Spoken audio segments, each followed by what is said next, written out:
morning, Willow class, and welcome to Thursday's maths lesson. Okay, so today we are going to be looking at something almost the same as what we did yesterday, but just to help us consolidate our knowledge that we learnt yesterday. So today's maths lesson on the video is going to be really quick, really speedy, just a quick refresher to get you started with your activities today, okay? So you can see that our lesson objective is exactly the same, adding and subtracting fractions with different denominators and with mixed numbers.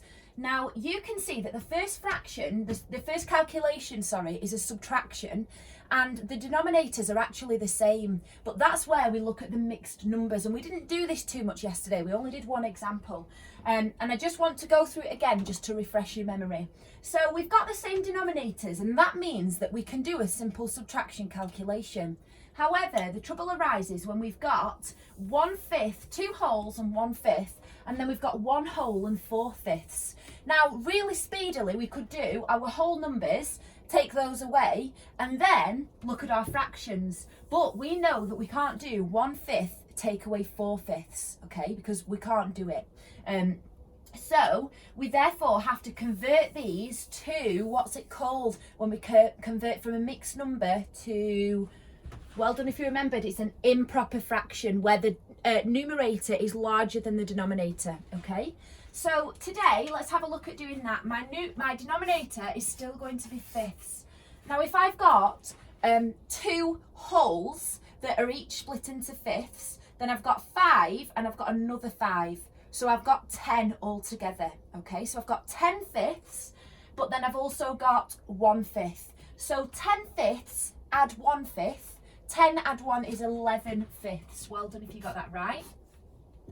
And we're still subtracting, and make sure that you get that right, because quite a few of us this week have just been adding, but you need to look at the calculation, because when I've looked at you working out and I've thought, they've got the working out right, I'm trying to figure out where it is that they've gone wrong, and when I've looked at it closely, it's actually the calculation is a subtraction, okay, so bear that in mind. Then if we've got here 1 whole, so if I've got 1 whole that's split into 5, then I've got 5 in that whole, haven't I? I've got 5 fifths. So if I've got 5 fifths and then I've got another 4 here, 5 add 4 is, well done, 9 fifths. So now I've changed those from a mixed number fraction and I've changed them to an improper fraction, and now I can just do a simple subtraction. 11 fifths take away 9 fifths is 2 fifths. So again, always make sure your answer goes back to the original calculation. Okay, so super duper if you got that one right. I'm just going to get you to have a look now at this one, because yesterday in some of our activities, well, not all of us, but a few of us are looking at the denominators and saying, oh, the denominators are different, so we need to make them the same. Yes, you do. But some of us are then saying, right, well, we'll just times them together.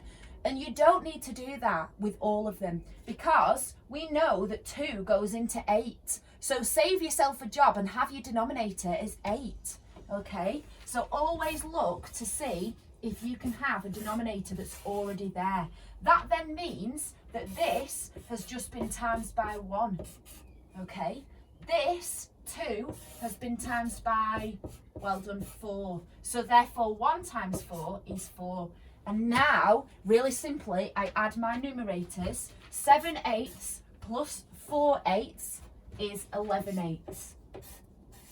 Okay, what do we then need to do from 11 eighths to make it a mixed number fraction? Pause the video for me and see if you can convert that to a mixed number for me.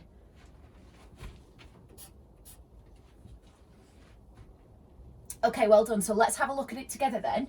If I've got 11 eighths, how many eighths are there in 11? So 8, 16. Well, 16's too high, so there's only 1. And then how many left over? So if I've got 8 eighths in there, how many have I got left over to make 11? 8, 9, 10, 11. So I've got 1 whole and 3 eighths. Okay, super duper if you got that right. So now I would like you guys to have a go, please. pause the video and I want you to work this out and then we'll go through it together, okay? So I'm going to do a subtraction calculation, but this time my denominators are going to be different, okay? So let's just see before we start. I'm going to have 1 whole and 4 tenths minus, and I'm going to minus 3/5, okay? So now let's see if we can get a denominator without times in those together. What number does 10 and 5 both go into? Find the lowest number that it can go into, okay? So pause the video and have a go at that. Okay, super. So let's work it out. I'll change my pen. So what was your common denominator that you got for this? So hopefully you realise that the lowest common multiple of 10 and 5 is actually 10, okay? So therefore, this is tenths and this is going to be tenths, okay? Now, when we have a look at this, don't forget I want to include this. So I could just have 1 whole and 4 tenths, but let's include my 1 whole into my improper fraction. So if I've got 1 whole split into tenths, then I have therefore got 10 tenths, and then I've got another 4. So 10, 11, 12, 13, 14 tenths, okay? I don't need to do anything because my denominator has stayed the same. What about this one? I've got 5 and I've converted it to a 10. So you've realised that I've times it by 2. Therefore 3 times 2 is 6. Super if you got that correct. If you haven't got that right now, or if you've got 1 whole and 4 tenths minus 6 tenths, that's fine, but you can't do 4 tenths take away 6, so you would have to convert that to that, okay? Because now we can do 14 minus 6, all right? So once you've done your simple subtraction, my common denominator stays the same as tenths, and then 14 tenths take away 6 tenths gives me 8 tenths. Now again, year 6s, simplify it because we know that they are both even, therefore 2 goes into both of those. 2, 4, 6, 8 goes into it 4 times. 2, 4, 6, 8, 10 goes into it 5 times. So my answer is 4/5. Very, very impressed if you got that right, and that's going to be really helpful for you in your learning today, okay? Don't forget to email me